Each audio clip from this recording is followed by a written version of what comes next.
Kisah Timun Mas dan Buto Ijo.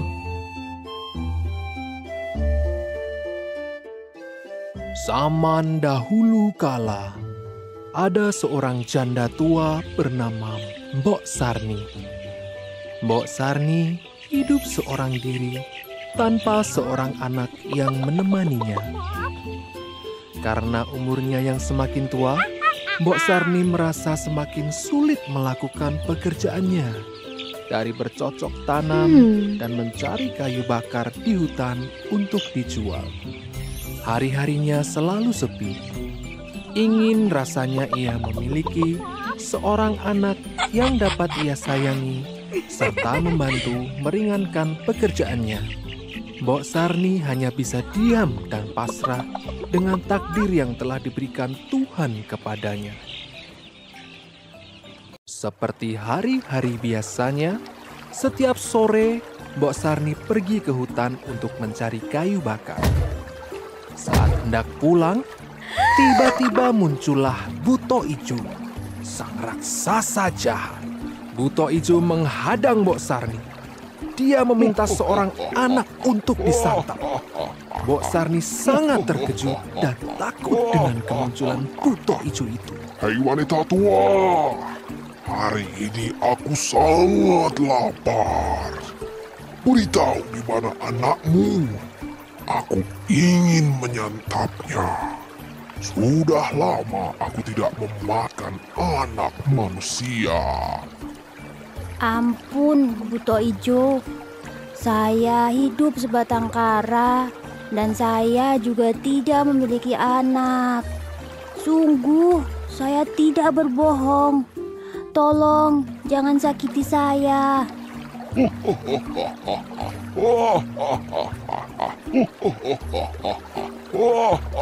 Tanpa diduga, Buto Ijo memberi biji mentimun kepada Mbok Sarni.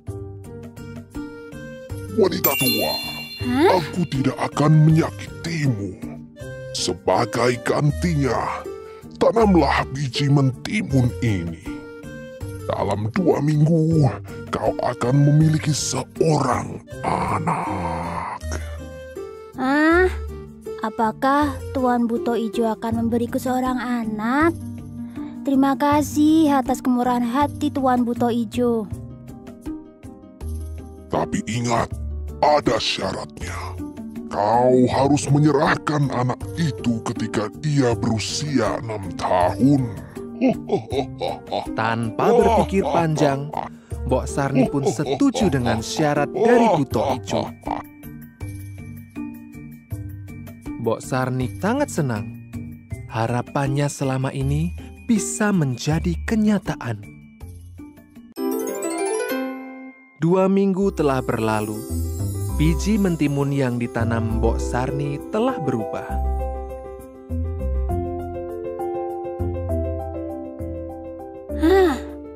Ini sudah 2 minggu. Sesuai perkataan Buto Ijo, biji timun darinya telah berbuah. Di antara begitu banyak buah mentimun, ada satu mentimun yang berwarna kuning dan bersinar. Ia sangat penasaran dengan timun tersebut.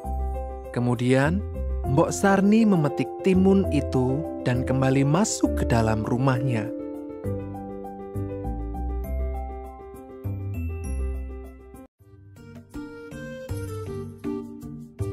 Mbok Sarni membawa timun itu ke dapur dan meletakkannya di atas meja.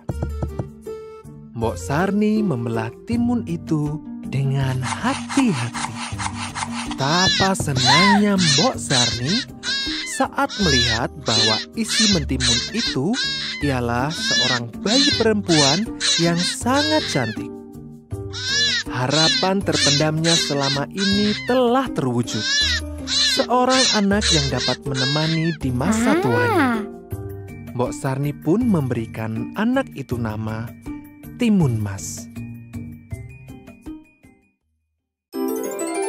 6 tahun berlalu, Timun Mas telah tumbuh menjadi gadis cilik yang cantik dan ceria. Pagi ini, Timun Mas sedang bermain dengan Mbok Sarni. Timun, Timun Mas, di mana kamu? Mbok mencarimu. Tiba-tiba terdengar suara dentuman yang sangat keras. Itu adalah suara langkah kaki Buto Ijo. Buto Ijo ingin menagih janji Mbok Sarni. Sudah 6 tahun berlalu. Aku datang untuk menagih janji. Ampun Buto Ijo, sekarang Timun Mas belum bersiap-siap. Datanglah lusa, saya akan menyerahkan Timun Mas. Mbok Sarni minta waktu sampai besok pagi. Mbok Sarni tidak sanggup menyerahkan anak kesayangannya.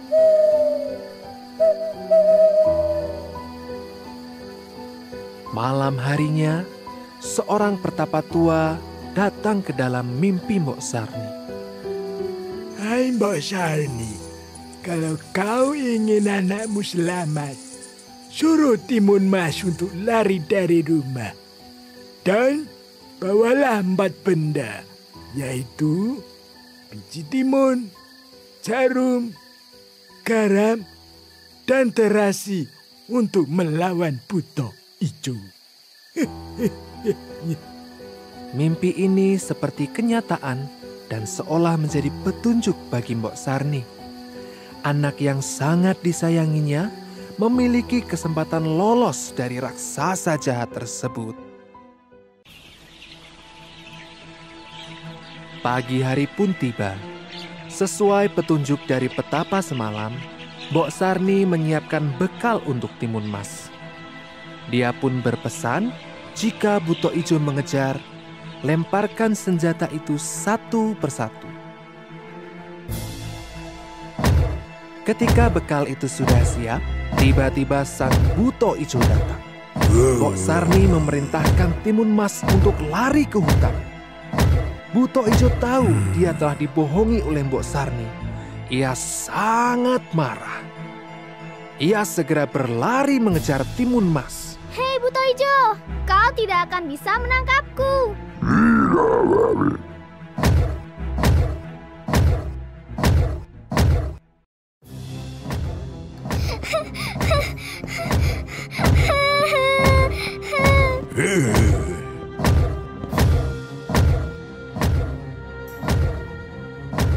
Timun Mas melempar senjata pertama, yaitu biji timun.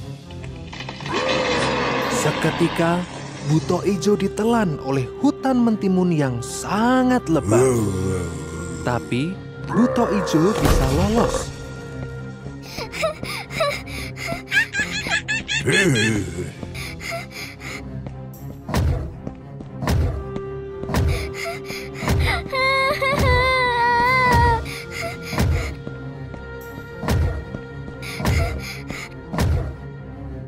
Kemudian Timun Mas melemparkan jarum.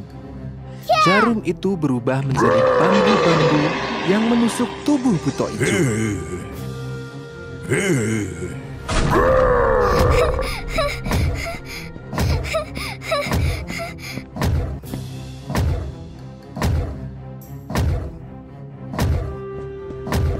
Buto Ijo masih sanggup mengejar dan Timun Mas segera melempar garam. Garam itu berubah menjadi lautan dan menenggelamkan Buto Ijo. Sebelum Buto Ijo sanggup menyelamatkan diri, Timun Mas melempar terasi. Terasi itu berubah menjadi lautan lahar yang sangat panas.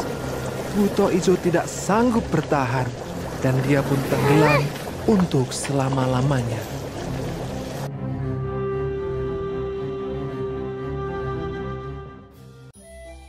Mbok Sarni bersyukur bahwa Buto Ijo sudah tiada. Ibu, aku pulang ibu. Aku bisa mengalahkan raksasa itu. Anak yang ia sayangi sudah tidak akan diambil dan disakiti oleh Buto Ijo. Mereka pun hidup bahagia selama-lamanya.